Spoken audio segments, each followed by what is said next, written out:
Hello and welcome to the program. This is Week in Review on Global Television, coming to you live from the nation's capital, Abuja. I am Kabir Hassan.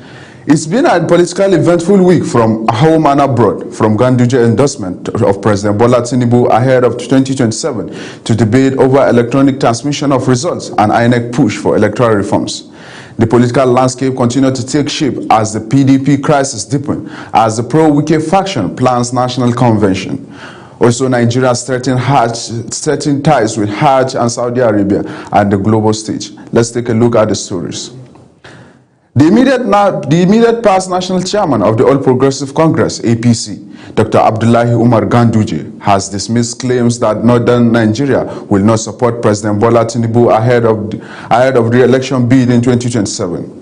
Dr. Abdullahi Umar Ganduje stated this in Abuja while receiving a delegation of northern youth leaders drawn from various states who paid a courtesy visit and formally decorated him as patron of their forum. Our correspondent, Sadia Yakubu, reports.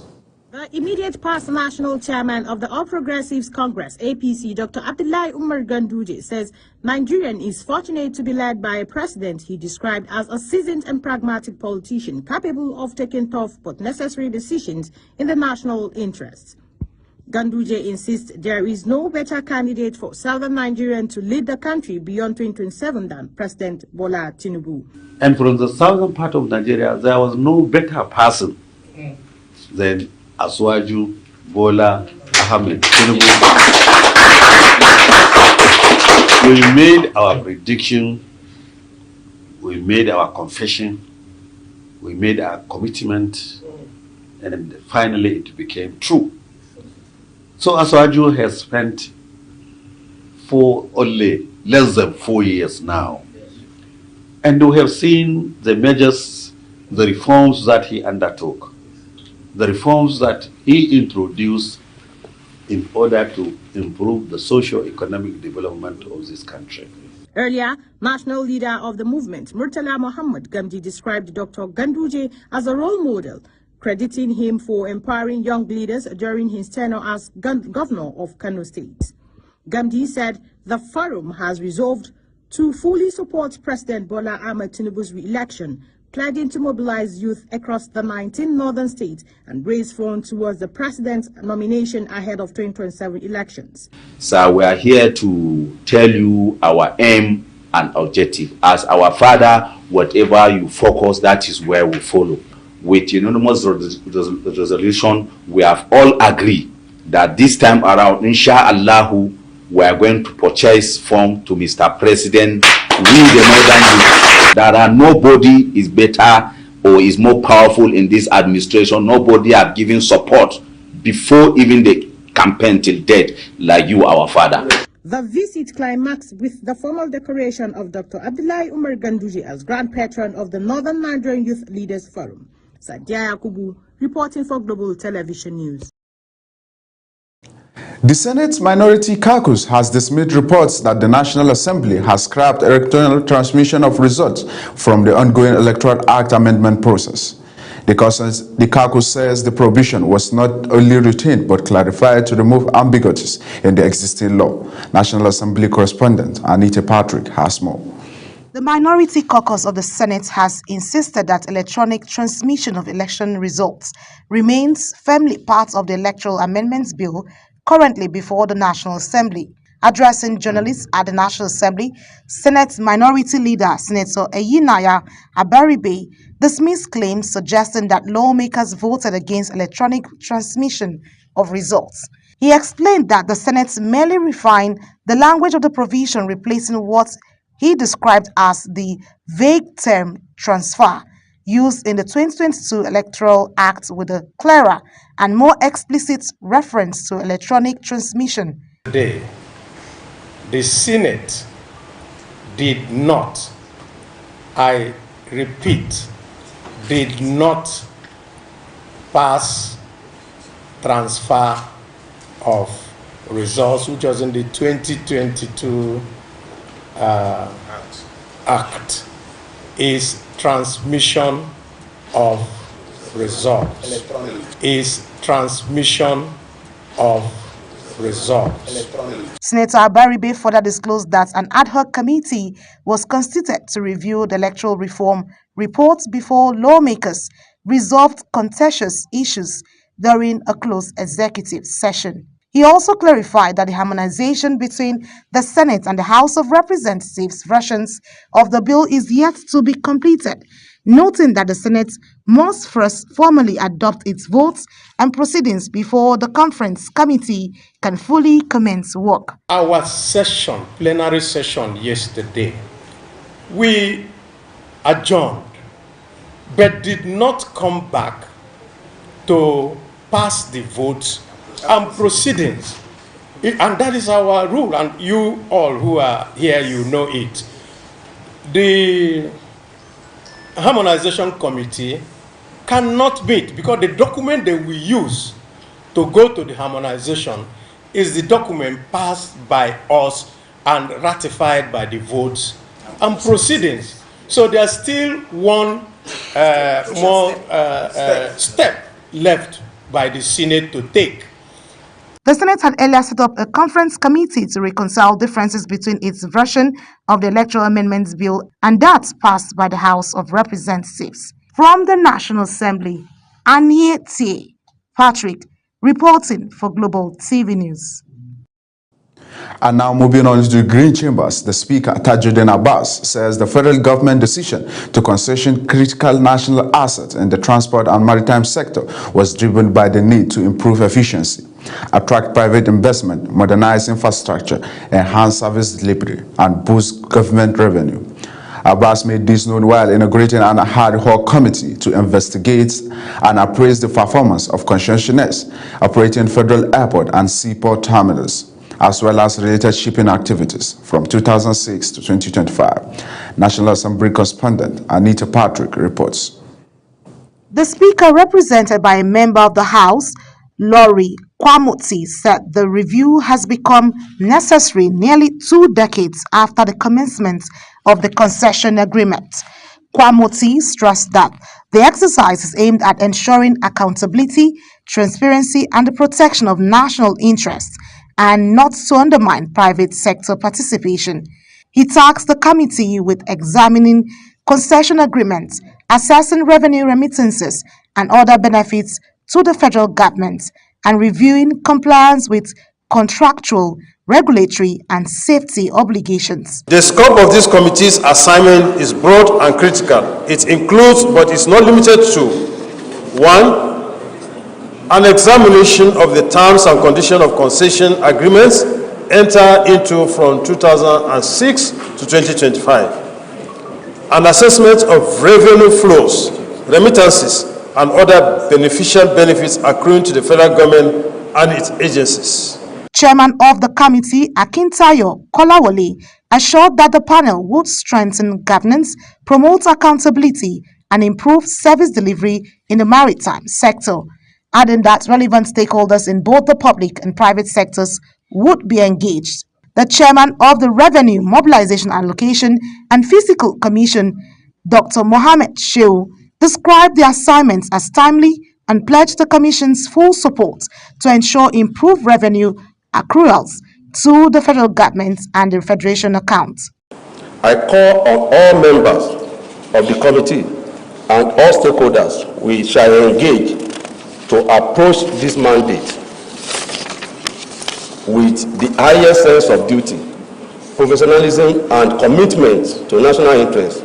I am confident that through rigorous oversight, robust evidence-based analysis, and constructive engagement, what we are always after is how can more revenue be mobilized into the Federation account as well as to the federal government.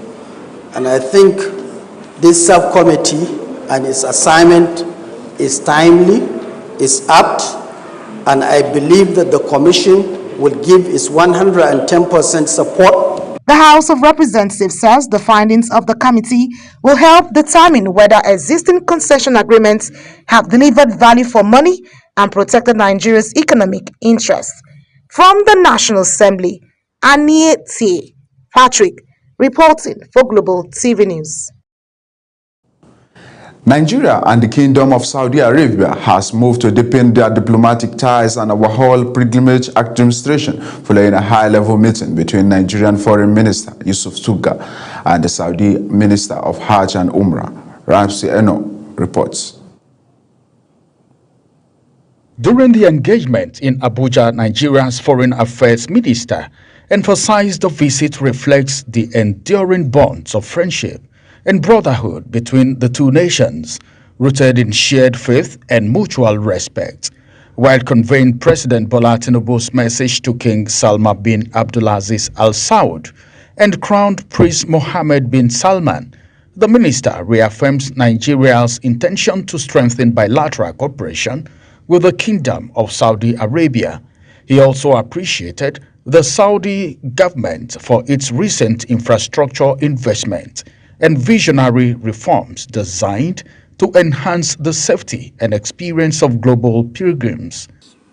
Nigeria and Saudi Arabia share a relationship deeply rooted in creed, mutual respect, and strong people-to-people ties. Over the decades, this relationship has continued to flourish across political, economic, cultural, and spiritual dimensions. Cooperation in the administration of Hajj and Umrah remains one of the most significant pillars of this partnership, reflecting our collective responsibility to safeguard the welfare, dignity, and spiritual fulfillment of pilgrims. Yusuf Tuga, Foreign Affairs Minister. The Minister of Hajj and Umrah of the Kingdom of Saudi Arabia, Tafiq Al-Rabia, reaffirmed the kingdom's commitment to institutional cooperation with Nigeria. This meeting also find ways to address consular challenges to combat. The meeting also find ways to address consular challenges to combat recurring issues like Umrah visas and overstay by Nigerian pilgrims, among others.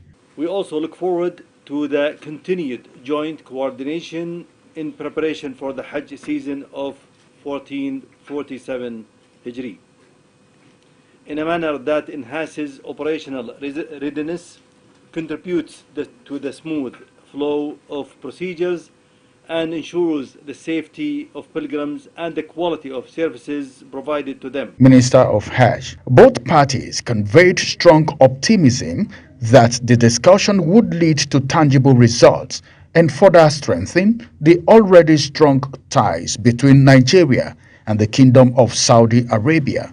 Ramsey Enoch Agbo, Global Television News. The chairman, Independent National Electoral Commission, INEC, Professor Josh Amupitan, has called on the National Assembly to fast-track the amendment of Electoral Act and ensure smooth preparation for the 2027 election. He made the appeal in Abuja at the first quarterly consultative meeting between INEC and the civil society organizations. Sadia Yakubu, tell us more. The INEC chairman, Professor Josh Amupitan, says timely legislative action will strengthen electoral planning and public confidence. He revealed that INEC had received 171 letters of intent from groups seeking registration as political parties, adding that only those meeting constitutional and legal requirements will be approved. Let's sensitize the public, particularly political party members, to refrain from hate speech, vote buying, misinformation, disinformation and violence during the campaigns, and to conduct the activities strictly within the framework of the law. Prof. Amupitan revealed that the Commission will conduct by-elections and off-circle polls on Saturday, February 21st, 2026 in Rivers State and Kano State, while governorship elections will be conducted for Ekiti State on June 20 and Osun State for August 8, 2026. He assured that INEC remains committed to credible, transparent and timely elections nationwide. National President of the Nigerian Union of Journalists, NUJ, Al-Hassan Yahya, highlighted the media's readiness to support the electoral process. He also called on journalists to uphold ethical standards when reporting on matters of national security and public interest. Let me equally use this opportunity to commend you for your laudable programs and initiatives that you are bringing before the table. For us, our doors are always open It is our hope and prayer you will come up with new innovations and objectives that are going to go in line with our professions. Speaking on behalf of the civil society organizations, Grace Jerry pledged continued support for INEC and democracy in Nigeria.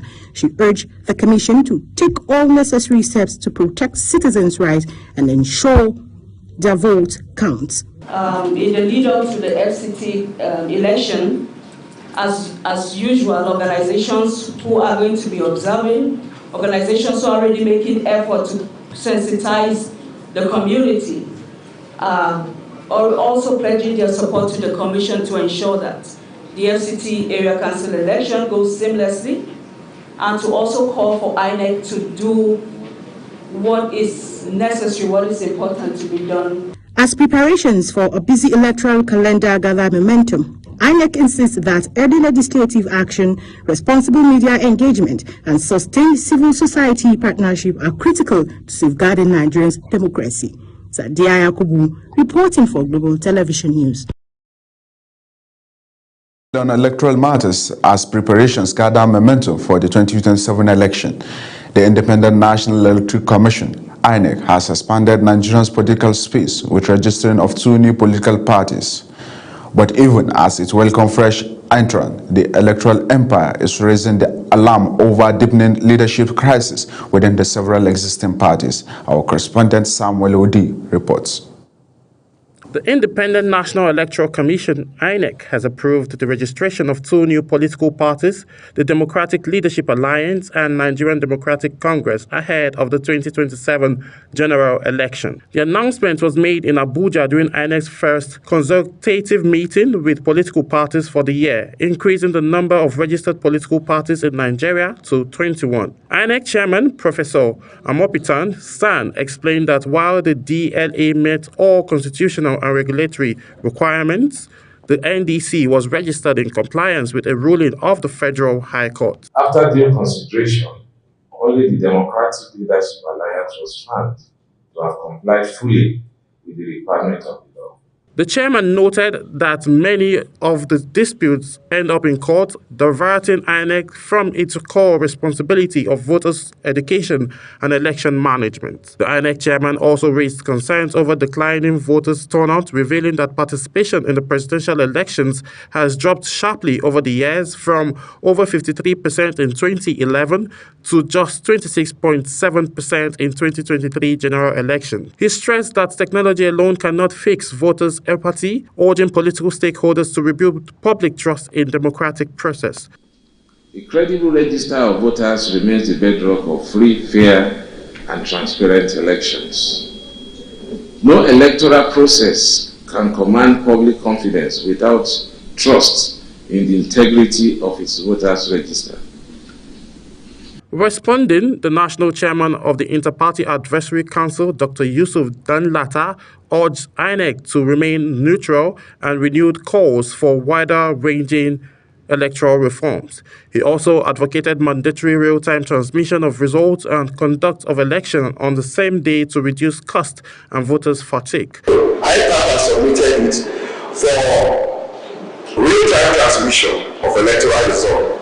Citizens expect an improved electoral framework that will restore trust and confidence in the democratic system, one in which every vote counts and the people's mandate is respected. Meanwhile, INEC assured Nigerians of its readiness for upcoming elections, including the FCTA area council elections on February the 21st, 2026, as well as the Ekiti and Osun state governorship elections scheduled for June and August 2026, respectively. Samuel Odi for Global Television News.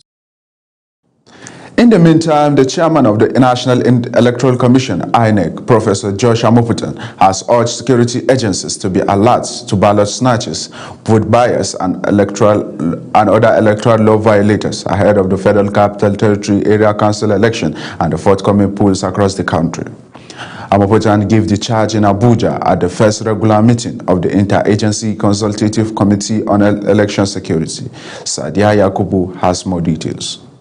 Chairman, Independent National Electoral Commission, INEC, Professor Josh Amopitan, urged security agencies to ensure strict enforcement of the law, prevent the misuse of thugs, curb vote buying, as well as guarantee the safety of voters and election personnel on election day.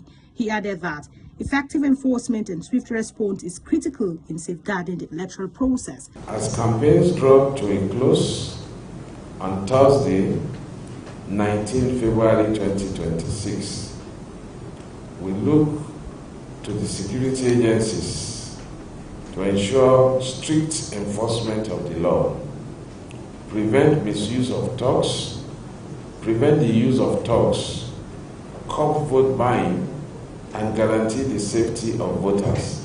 Representing the National Security Advisor and ICCES co-chair Hassan Abdullahi says the security agencies is mobilizing resources and implementing measures to prevent any actions that could disrupt the electoral process. He noted that adequate security personnel will be deployed to police stations and high-risk electoral wards in order to restrain political thugs before, during and after the elections. The Nigerian Police Force is designated as the lead agency for election security in collaboration with other security and law enforcement agencies, is actively mobilizing resources and implementing measures to prevent any action that could disrupt the electoral process. The Inspector General of Police, Kayode Batokun, who was represented by the Anambra State Commissioner of Police, Abayomi Shogule, reiterated the police commitment to provide adequate security during and after the election. The Nigerian Police Force will continue to deploy massively for all elections across the country, and the purpose of this is to ensure that elections are violence-free and peaceful. INEC and security agencies are sending a strong warning to anyone planning to disrupt the polls. Electoral laws will be enforced and offenders will be held accountable. With heightened security measures in place, authorities are vowing a safe, credible and transparent voting process. From Abuja, Sadiya Yakubu for Global Television.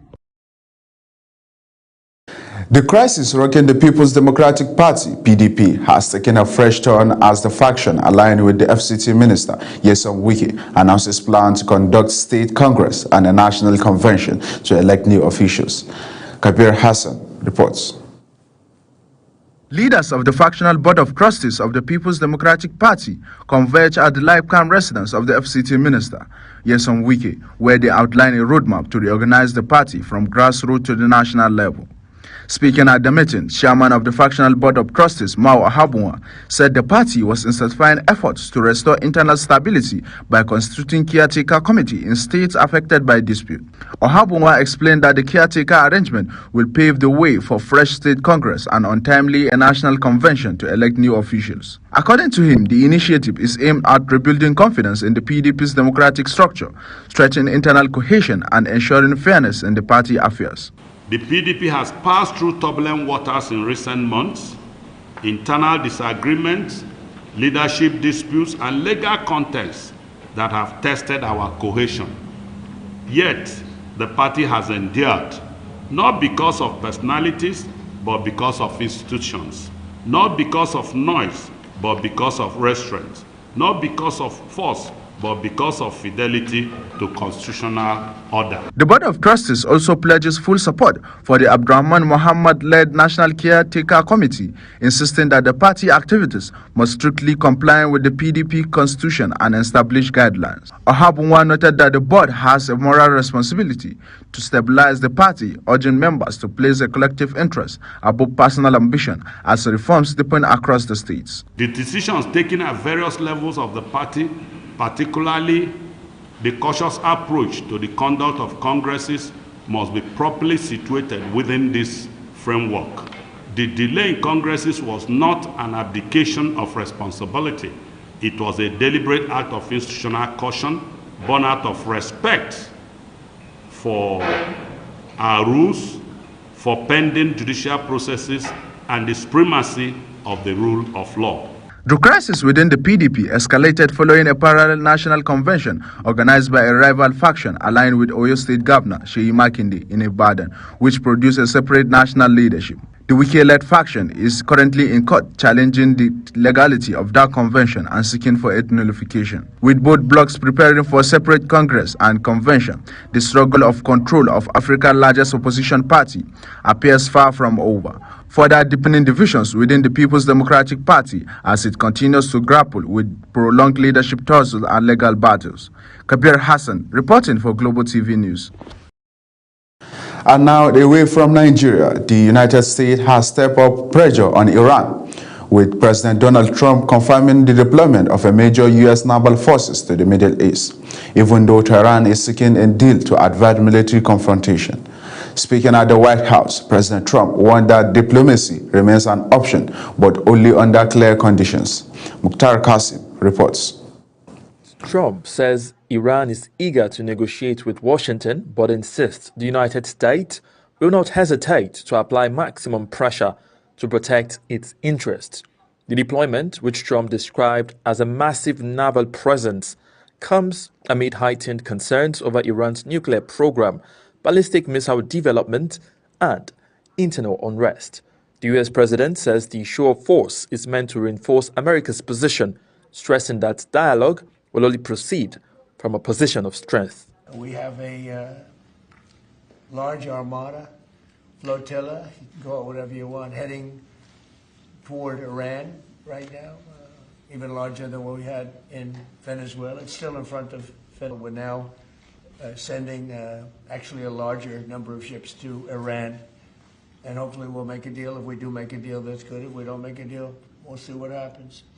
President Trump also made reference to Venezuela, saying the country's leadership is stabilizing, noting that the United States is encouraging the international community to access Venezuela's oil resources for the benefit of its people.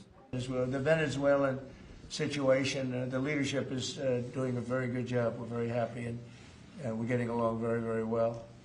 And we're inviting countries of the world very shortly. They're going to be starting to take the oil. We're going to be heading that with the country. Trump further revealed that Iran had been given a deadline to comply with the United States demands, though he declined to disclose details. He cited reports of Tehran halting execution of protesters as a possible sign of compliance. However, the U.S. president avoided committing to any military course of action if talks fail, saying all options remain on the table. As tensions remain high, Washington maintains that diplomacy is still possible, but backed by overwhelming military strength. Mukhtar Qasim, reporting for Global Television News. And that's it on this edition of Weekend Review on Global Television. I am Kabir Hassan. Thank you for staying with us. Bye for now.